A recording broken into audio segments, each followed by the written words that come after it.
प्रवर्तन निदेशालय की छापेमारी में बड़ा अपडेट। अभी तक करीब 100 करोड़ की वित्तीय अनियमितताएं उजागर हुई। डिबॉक समूह की Debock industries limited, Naturo India limited और इनके संचालक व सहयोगियों की छापेमारी का मामला है। दोनों ही कंपनीज शेयर बाजार में सूचीबद्ध।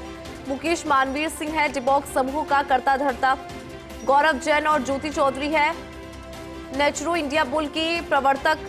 एसएमई श्रेणी में आईपीओ से किया पूंजी बाजार में प्रवेश। जयपुर में लोहिया कॉलोनी वैशाली नगर परिसर में है दोनों कंपनीज के कार्यालय। महारानी फार्म स्थित महावीर नगर द्वितीय सहित अन्य ठिकानों पर कार्रवाई। कंपनीज के संचालन के लिए निवेशित राशि को जो निजी उपयोग है उसकी बात सामने। लग्जरी गाड़ियां खरीदने से लेकर विलासितापूर्ण जीवन पर भारी खर्च किया। फर्जी खातों के माध्यम से कंपनियों की जमा राशि को खुर्द-बुर्द किया। करीब 80 लाख रुपए की नकदी भी पकड़ी। करीब 8 लग्जरी गाड़ियों का खंगाला जा रहा है विवरण। कारोबार और लाभों में अप्रत्याशित वृद्धि दिखा निवेशकों को बनाया मूर्ख। शुक्रवार सुबह करीब आधा दर्जन ठिकानों पर छापेमारी शुरू हुई। जयपुर और कोटा में मारे प्रवर्तन निदेशालय की टीमों ने छापे। छापेमारी की कार्रवाई आज भी जारी, देर रात तक समाप्त होने के आसार। प्रवर्तन निदेशालय ने जो पीएमएलए कानून में कार्रवाई है वो किया जा रहा है। ज्यादा जानकारी लेंगे एसोसिएट एडिटर विमल कोठारी जी हमारे साथ जुड़ गए हैं। विमल जी, क्या अपडेट आपके पास? देखिए, इसमें अपडेट यही है कि जो कल 6 ठिकानों पर कार्रवाई हुई थी ईडी की जयपुर और कोटा में, वो अभी आज इस समय भी जारी है।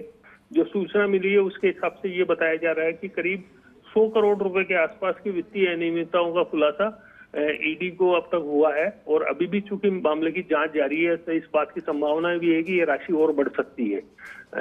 प्रवर्तन निदेशालय ने डिबॉक समूह की Debock industries limited, Naturo India bulls limited और इनके संचालक और सहयोगियों के यहाँ जो छापेमारी की है, इस छापेमारी में सबसे बड़ा खुलासा यही हुआ है कि कंपनियों के संचालन के नाम पर जो राशि निवेशकों से जुटाई गई थी, उस राशि का संचालकों ने दुरुपयोग किया और इस राशि को फर्जी कंपनियों के नाम से ट्रांसफर करने के बाद में इस राशि को अपने रिश्तेदारों और खुद के नाम से ट्रांसफर कर लिया।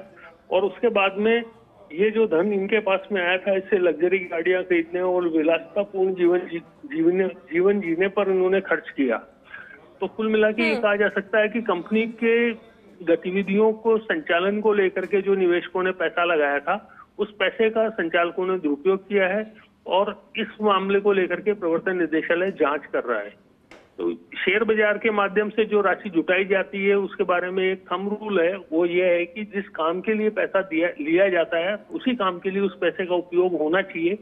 लेकिन जो सेबी ने और बीएसई ने जो जांच की है उसके अंदर अब तक ये जो सामने आया है उसके अनुसार ऐसा नहीं हुआ।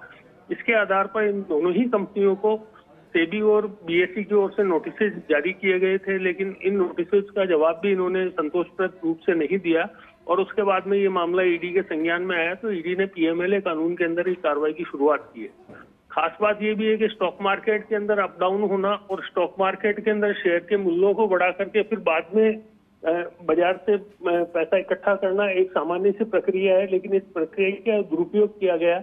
ईडी ने ये जो मामला स्टॉक मार्केट स्कैम के रूप में अगर इसको देख करके अगर इसकी जांच शुरू की तो इसमें कोई संदेह नहीं है कि इस मामले में कई बड़े खुलासे होंगे, क्योंकि स्टॉक मार्केट में सामान्यतः जो उतार चढ़ाव आता है उस उतार चढ़ाव का दुरुपयोग जो प्रमोटर्स होते हैं कंपनी के, वो लोग भी करते हैं। यदि ये मामला खुलता है तो इसमें कोई शक नहीं किया जा सकता कि पूरे देश के अंदर आर्थिक रूप से जो फर्जीवाड़े हो रहे हैं उसके ऊपर न केवल लगाम लगेगी बल्कि ऐसे बड़े मामले और भी खुल सकते हैं।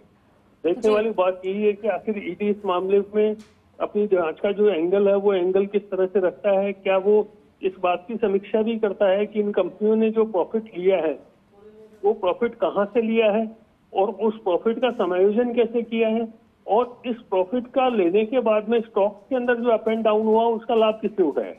ये एक बहुत बड़ा सवाल है। मेरा ये सोचना है कि यदि ईडी इस एंगल पे काम करेगा तो निश्चित रूप से देश भर के अंदर बहुत बड़े फाइनेंशियल घोटाले के उजागर करने में ईडी को एक बड़ी सफलता मिलेगी। और ईडी के पास में हो सकता है, इस बात की भी पूरी संभावना है कि अब तक जितने मामले ईडी ने उजागर किए हों उनसे बड़े मामले उजागर करने का रास्ता आगे ईडी को नजर आएगा। बिल्कुल ठीक है विमल जी, बहुत शुक्रिया इस खबर पर विस्तार से जानकारी के लिए।